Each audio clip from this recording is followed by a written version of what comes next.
మీరు గఫూర్ గారు మీకు కూడా హైదరాబాద్ మీద మంచి అవగాహన ఉంది కాబట్టి, సురేష్కి ఉంది, దయాకర్ ఇక్కడ చూస్తున్నారు, ప్రకాష్ రెడ్డి గారు హైదరాబాద్ ఉంటారు. హైదరాబాద్ ఎగ్జాంపుల్గా తీసుకుంటే ఎప్పుడు చూడు 40% 45% పోలింగ్ నమోదవుతుంది. ఎప్పుడు చూసినా ఈ మధ్య చూస్తే జూబ్లీ హిల్స్ ఉప ఎన్నిక అప్పుడు కానీ లేకపోతే కంటోన్మెంట్ ఉప ఎన్నిక అప్పుడు కానీ చూస్తే ఓటర్లు లేరు. దాదాపు జూబ్లీ హిల్స్లో 70,000 పైచిలకు ఓటర్, అసలు అన్నీ ఒట్టి లిస్టే, అది వాళ్ళ మనుషులు లేరు ఇక్కడ. వాళ్ళు తిరిగారు కదా అంతా, సరే ఏ పర్పస్లో తిరిగారు, ముందు రోజు నైటు ఆ ముందు రోజు నైటు ఏ పర్పస్లో తిరిగారు, చేతిలో బ్యాగులు పట్టుకొని తిరిగితే వాళ్ళు లేరు. అప్పుడు అర్థమైంది, ఓహో ఇంతమంది ఓటర్లు లేరు, ఒట్టి లిస్టే ఉందని. దాన్ని బట్టి అర్థమైందనమాట, పోలింగ్ పర్సంటేజ్ పెరిగింది. అంటే అసలైన ఓటర్లు ఉంటే వాళ్ళల్లో 10% మందో 15% మందో రారు, మిగతా వాళ్ళు వస్తారు, దానివల్ల ఓటు శాతం నమోదవుతుంది. బెంగాల్లో కూడా అంతే, మొన్న అంత శాతం నమోదైంది అంటే పోయినాయి 50 లక్షలు 40 లక్షలు 60 లక్షలు పోయినాయి, ఓట్లు పోయినాయి. అవన్నీ లేని ఓట్లు కాబట్టే ఓటర్ నమోదు పెరిగింది. కాకపోతే ఒకటే వ్యాలిడ్ పాయింట్ ఇక్కడ, 2024 లిస్ట్ ఎందుకు తీసుకోలేదు, ఎలక్షన్లు జరిగే స్టేట్స్లోనే ఎస్ఐఆర్ ఎందుకు చేస్తున్నారనే పాయింట్స్ ఉన్నాయి. రైట్, ఎనీవే ప్రకాష్ రెడ్డి గారు మీరు కంక్లూడ్ చేయండి. సార్ మీరు అడిగారు ఎలక్షన్ ఎందుకు చేస్తారు, ఎలక్షన్స్ జరుగుతున్న కాన్స్టిట్యున్సీ అంటే రాష్ట్రాల్లోనే ఎందుకు చేస్తున్న ప్రశ్న అందరూ లేవనెత్తిన అంశము. దాంట్లో స్పష్టం ఏంటంటే సార్, స్టేట్ లో సెంట్రల్ ఎలక్షన్ సిఇఓ ఒకరు ఉంటారు సార్, ఎలక్షన్ కమిషన్ ప్రతినిధి ఉంటారు సార్. దాని కింద ఎవరు ఉంటారంటే సార్, మొత్తం 20, ఇప్పుడు తెలంగాణలో 38 జిల్లా కలెక్టర్లు, హైదరాబాద్ లో అయితే GHMC commissioner sir, election incharge. BJP పెట్టిన వాళ్ళు కాదు సార్, అయితే కమ్యూనిస్ట్ వాళ్ళు పెట్టిన వాళ్ళు కాదు, టీడీపీ పెట్టిన వాళ్ళు కాదు, టీఆర్ఎస్ పెట్టిన వాళ్ళు కాదు సార్. ఇక్కడ ఉన్నది ఇప్పుడు ఎలక్షన్ కమిషన్ రాష్ట్ర ప్రభుత్వ అధీనంలో పనిచేసే ఉద్యోగ వ్యవస్థనే ఎలక్షన్ కమిషన్ యొక్క డిపార్ట్మెంట్ అంతా కూడా. ఇప్పుడు మీకు బిఎల్ఓలు, బూత్ లెవెల్ ఆఫీసర్స్ యొక్క అపాయింట్మెంట్ సురేష్ గారు కరెక్ట్ చెప్పారు. 2004 తర్వాత ఈ టీచర్లను ఎలక్షన్ దీంట్లో పెట్టొద్దని సుప్రీంకోర్టు ఇచ్చిన ఆదేశాల మేరకే జరిగిందంతా సార్ ఇదంతా కూడా. ఇప్పుడు ఎలక్షన్ టీచర్లు ఎక్కడ కూడా ఏ ఊర్లో లేరు. గ్రామాల్లో అయితే విలేజ్ ఆఫీసర్ అయితే, విలేజ్ రెవెన్యూ ఆఫీసర్ అవుతుంటారు, వాళ్ళే ఇన్ఛార్జ్.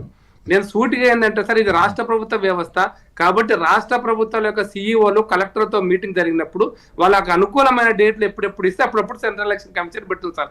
నేరుగా సెంట్రల్ ఎలక్షన్ కమిషన్ వచ్చి ఇక్కడ నిర్ణయాలు తీసుకోవచ్చు సార్. ఇది మొదటి అంశం. రెండో అంశం, మీరు దయాకర్ గారు ఒక మాట చెప్పారు, మేము ఇన్ఛార్జెస్ పెడుతున్నాం. కాదు సార్, బిఎల్ఏ 1 అని ఒకడు ఉంటాడు సార్, బూత్ లెవెల్ ఏజెంట్ 1 ఉంటాడు. వాడు ఒక్కొక్క అసెంబ్లీకి ఒకడు ఉంటాడు, వాడు బిఎల్ఏ 2ని అపాయింట్ చేసుకుంటాడు. ఈ 2 అభ్యర్థి ఎవరైతే ఉన్నారో booth level agent, booth level ఒక పర్సన్ ఉంటాడో వాళ్ళని బూత్ లెవెల్ ఏజెంట్ 1 ద్వారా మాత్రమే ఎలక్షన్ కమిషన్ కి ఇవ్వాలి. బిఎల్ఏ 1 ద్వారానే ఇవి ఇచ్చేసాలి సార్ వాళ్ళందరికీ కూడా. ఇది ఎలక్షన్ కమిషన్ యొక్క ప్రాసెస్. అయితే ఇప్పుడు మీరు అంటున్నారు కదా ఎడ్యుకేట్ చేయాలని, నేను ఒక మాట చెప్తున్నాను సార్. ఇప్పుడు కూడా ఈ వారంలో కూడా రాష్ట్ర ప్రభుత్వ అధీనంలోని మున్సిపల్ జిహెచ్ఎంసీ వ్యవస్థ ఈ బూత్ లెవెల్ ఏజెంట్స్ కు, అన్ని పార్టీల బూత్ లెవెల్ ఏజెంట్స్ కి, బూత్ లెవెల్ ఆఫీసర్స్ కి అవగాహన సదస్సులు ప్రతి నియోజకవర్గంలో పెడుతున్నారు సార్. పెడుతున్నారు వాళ్ళు కూడా ఇటువంటి ప్రోగ్రామ్స్ కండక్ట్ చేస్తున్నారు. కాబట్టి దీన్ని మనం తక్కువ అంచనా వేయద్దు సార్. దీన్ని రాకపోతే, ఓట్లు లేకపోతే ఇంకో అనుమానాలు క్రియేట్ చేయడం అంటే వాళ్ళు ఎక్స్ప్రెస్ చేయడం వేరు, కానీ జరుగుతున్న పరిణామం ఇది సార్. కాబట్టి ఎక్కడ కూడా రాష్ట్ర ప్రభుత్వ వ్యవస్థలు, సెంట్రల్ ఎలక్షన్ కమిషన్ కు సొంత వ్యవస్థ ఎక్కడా లేదు సార్. ఒక సిఇఓ అపాయింట్మెంట్ కూడా రాష్ట్ర ప్రభుత్వం యొక్క ఆదేశం, అంటే వాళ్ళ యొక్క అభిప్రాయం మేరకే నియమించబడతారు సార్. అంటే స్టేట్ ఎలక్షన్ కమిషన్ కాదు, సెంట్రల్ ఎలక్షన్ కమిషన్ యొక్క ఆఫీసర్ ఎవరైనా కూడా. కాబట్టి దీన్ని మీరు ప్రశ్నిస్తున్నారు తెలంగాణలో అంటే, తెలంగాణ రాష్ట్ర ప్రభుత్వ వ్యవస్థను ప్రశ్నిస్తున్నారా, మీ ఉద్యోగస్తులను ప్రశ్నిస్తున్నారా అనేటువంటి ఒక అంశం. ఈ బూత్ లెవెల్ ఏజెంట్ యొక్క పని ఏంటంటే సార్, బూత్ లెవెల్ ఆఫీసర్ సహకరించడం. మీరు అన్నారు కదా అన్ని పార్టీలు పెట్టుకోవట్లేదు, నిజంగా ప్రాక్టికల్ డిఫికల్టీ మా పార్టీలో నేను చెప్తున్నా సార్ అనుభవంతో. మేము ఒక 34,000 మంది పేర్లు తీస్తే మీరు టైం ఇస్తారా అని ఒక్కొక్క బూత్ లెవెల్ ఏజెంట్లు మీరు 15 రోజులు టైం ఇవ్వాలి. ఇంటింటికి బూత్ లెవెల్ ఆఫీసర్తో తిరగాలంటే, అన్నా నాకు టైం లేదన్నా, నాకు ఉద్యోగం ఉందన్నా, ఇది చేయలేనన్నా అనేటువంటి వాళ్ళు చాలా మంది ఉన్నారు. అట్లా టైం ఇచ్చే వాళ్ళని సెలెక్ట్ చేసుకోవడం కూడా చాలా ఇంపార్టెంట్ ఈ 15 రోజుల పాటు. ఇది కూడా మాకు ప్రాక్టికల్ గా జరుగుతుంది. అది హైదరాబాద్ లో కానీ గ్రామాలలో కూడా ఆ విధంగా టైం. గ్రామాల్లో చాలా తక్కువ సమస్య ఉంటుంది, ఎక్కువ సమస్య ఉండదు, చాలా తక్కువ. ఎందుకంటే చాలా ప్రతి ఒక్కరు గుర్తుపడతారు, చచ్చిన వాళ్ళ పేర్లు ఉంటాయి.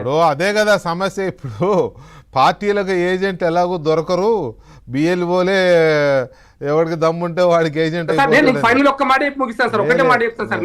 మేము కూడా గతంలో ఎలక్షన్ ఎన్రోల్మెంట్ ఫామ్స్ తీసుకొని పోయి మేము జిహెచ్ఎంసీ ఏమండి ఒకటి ఫైనల్ ఏ రాజకీయ పార్టీ అయితే ఏ రాజకీయ బండిల్స్ మాయం చేశారు సార్. సార్ బండిల్స్ ఏ రాజకీయ పార్టీ ఎవరి ఆదేశాల మేరకు ఎంఐఎం ఆదేశాల మేరకు కాంగ్రెస్ పార్టీ నాయకత్వంలో జరిగింది ఇది. ప్రకాష్ రెడ్డి గారు వన్ థింగ్ ఈజ్ క్లియర్, ఇది మంచిదే కావచ్చు ఎస్ఐఆర్, నో డౌట్, దీనివల్ల మంచి జరుగుతుంది నో డౌట్, కానీ చాలా సంక్లిష్టమైన ప్రక్రియగా మార్చేశారు దీన్ని. Point number 1. ఒక్క నిమిషం సరే, మీరు ఒప్పుకోకండి. పాయింట్ నెంబర్ 2, దేశవ్యాప్తంగా ఒకేసారి గనక జరిపినట్లయితే ఈ అపోహలకి అనుమానాలకి పెద్దగా అవకాశం ఉండేది కాదు. అది రాష్ట్ర ప్రభుత్వాల నిర్ణయం సార్. అదే సరే, సిఈసి నిర్ణయం అండి, రాష్ట్ర ప్రభుత్వాలు ఎలా కాదు మీరు వాదించకండి, మీరు సిఈసి ఏజెంట్ కాదు. మీరు దయచేసి నా మాట వినండి. ఎలక్షన్ కమిషన్ ని రాష్ట్ర ప్రభుత్వాలు కాదు, రాష్ట్ర కమిటీలు కాదు సార్, ఎలక్షన్ కమిషన్ ని అడుగుతున్నాం మనం. ఎలక్షన్ కమిషన్ దేశవ్యాప్తంగా ఒకేసారి చేసి ఉంటే ఈ అపోహలు అనుమానాలు వచ్చి ఉండేవి కావు. మీరు ఎలక్షన్ కమిషన్ ప్రతినిధి కాదు కాబట్టి మీరు కొద్దిగా అట్లా ఉండండి. ఏ పార్టీకైతే, ఏ రాజకీయ పార్టీకైతే బూత్ కమిటీలు ఉంటాయో, బూత్ కమిటీలు నాకు తెలిసి తెలుగుదేశం పార్టీ ఎప్పటి నుంచో బూత్ కమిటీలను అమలు చేస్తుంది, ఇప్పుడు కాదు. గఫూర్ గారికి తెలుసు ఆ విషయం. ఏనాటి నుంచో దాదాపు 3.5 దశాబ్దాలుగా బూత్ లెవెల్ కమిటీని చంద్రబాబు నాయుడు